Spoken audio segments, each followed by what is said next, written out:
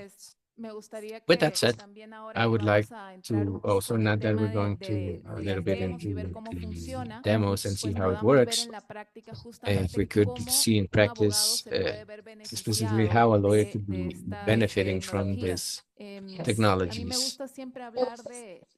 I always like to talk about what we call a day in the life. We usually have done an exercise internally because not only do we want people to use our technologies, but internally we also use this technology. So within the legal area, we did an exercise to be able to identify what are those cases, use cases where most recurrently AI could help us be efficient. So I was able to create this chart that you can see here, where in different times during the day, Copilot helps me to summarize emails, it helps me prepare for meetings, it helps me do talking points to be prepared for a meeting, it helps me review documents. Something that for me has been a game changer is that it helps me to compare contracts, which is for me perhaps one of the tasks where I invested more time. And currently, with the support of this tool, I can do a more agile work and not delay answers that could take days before now it could take hours.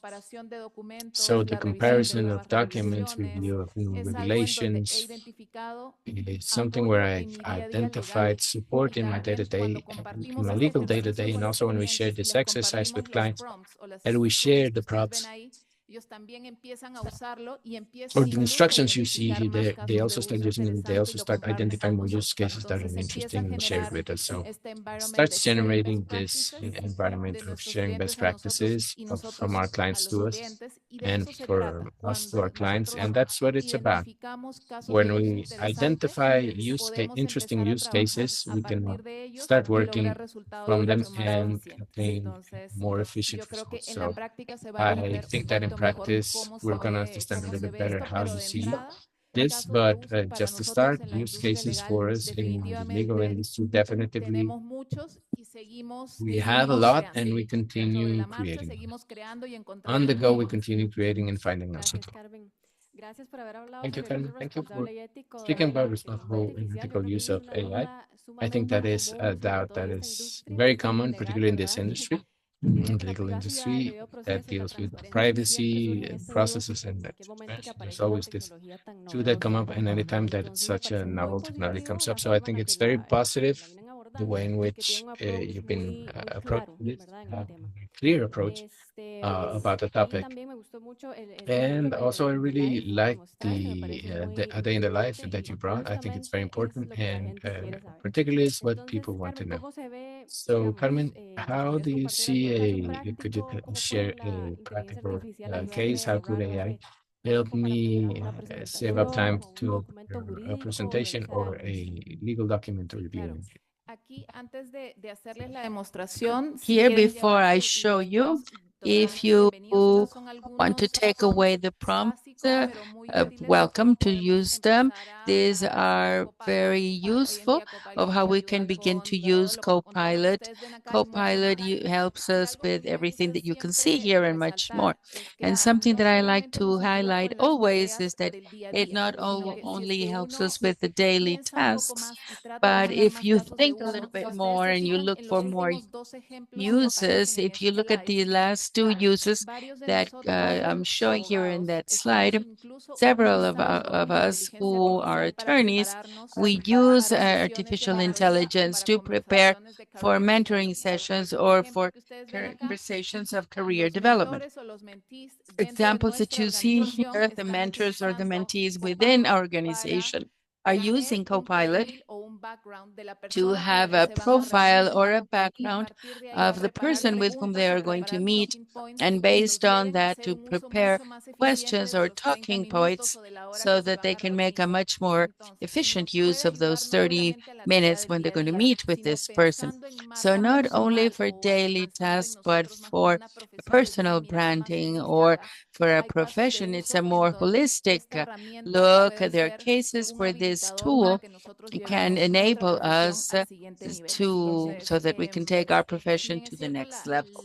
So although it is true that the demo that we're looking at, we're going to look at now is not linked to this, but I feel engaged that this not only can help us with routine tasks, but it can also help us in our profession with a step beyond, so how we can develop a personal brand and how we can offer, we can take our profession to a better level.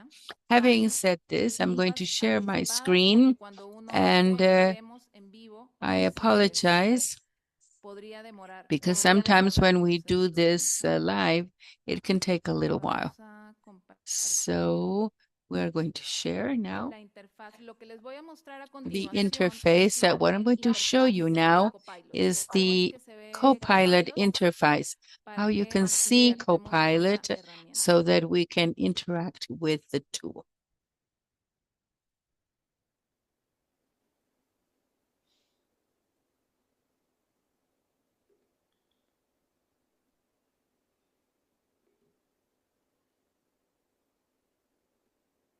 Listo, ustedes me avisan. Creo que ya se debería poder ver. Okay.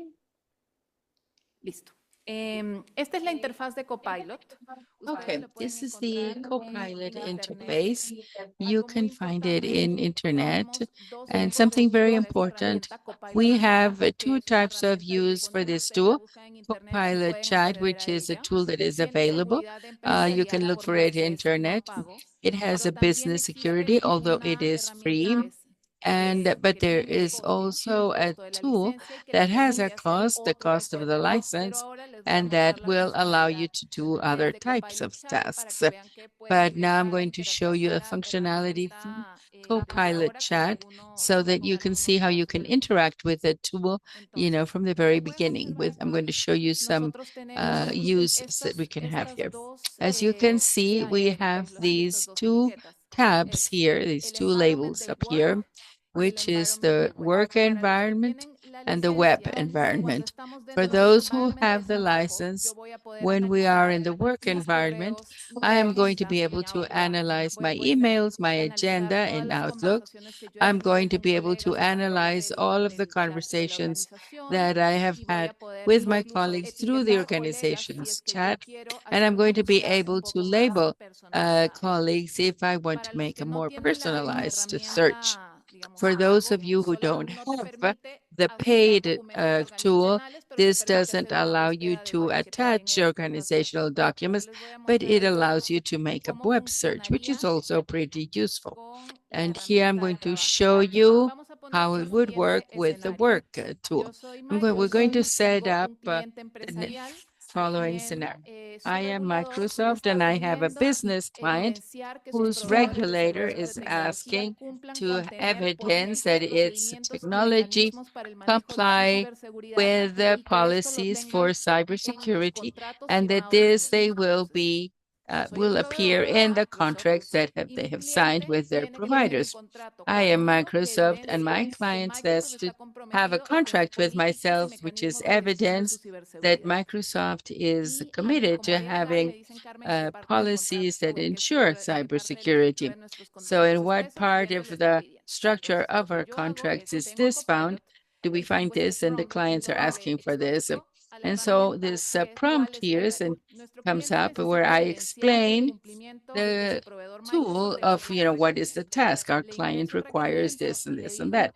So I enter the requirement, analyze our contract packages, and identify what clauses comply with this requirement. And so what I am going to do is that I am going to attach the contract that it has to analyze, and I give them the instruction. And what happens is that the tool begins to show me on that uh, document, which is our contract, shows me all of the sections where there is evidence that we are complying with having these policies the client is requesting. Plus, it says that evidence cybersecurity requirements. Data security is in the section of security data, and in Annex A, it comes again. And it starts detecting inside within the document, not only what is found there, but is also interpreting the information that it finds there. And it's makes a summary of so that I can find all of the requirements there. So I can read this information, and if you see Carmen is replacing your work, my answer would be no, because what the tool is helping me is, and I can tell you that that contract has 60 pages. So the tool is helping me so that I don't have to read the 60 pages to find all of the relevant points, but also to interpret it. And my legal experience and my knowledge is going to help me establish if that is enough, if we should include another document, if it is legally relevant. And so, but this was saved me a lot of time, and now I have a summary. So I can say I like this, but the client needs a short and simple answer. And so now I'm going to ask a co-pilot to help me write out a short and direct response, so which I can include in a table that the client has shared with me. And so it's not because I like to mix languages, but even if I can use Spanglish then also, and but they can also see that that tool has sort of like a default language, and so it will answer to me in that language. It gives me a concrete answer. If I like it, I can include it in the client's table, and if not, then continue to interact with the tool until I find something that I like that I can include. You know, where, for example, this task would have taken me more than 1 hour. And so, and in this exercise, we haven't taken more than 3 minutes to do. A second example, analysis of new regulations. So let's forget the contract and the client, and let's go to the web interface. I am an attorney based in Costa Rica, and I have heard that there is a new regulation about artificial intelligence in the Dominican Republic, and I would like to explore what the implications would be for us as an organization in that island, in that country. I'm going to ask the tool to search information in relevant and trustworthy sources about the national strategy about artificial intelligence in the Dominican Republic. And I'm going to ask it to give me a summary and and to highlight some points. So what the tool does, is instead that I have to go to the search engine and start looking for the different sources, it provides a summary of the regulation that I am looking for. Something that is very important for us, especially for us attorneys, is that it gives me the source. So I can check it and I can verify it, or I can say that this source is not the adequate one, don't like it. And so I interact the information, but I never start from scratch with a task. Another thing that is important is that I can attach the direct link where we have that and the regulations, and it's also going to give me the analysis. So I like to have the exercise, I have the analysis, and so I said, okay, and then I asked her to prepare a 10-minute summary because I want to explain this topic in a meeting that I will have with the board of the company. So I don't want to invest a lot of time in even doing the translation. So I can ask Copilot to do this in English, for example, so I don't have to translate it.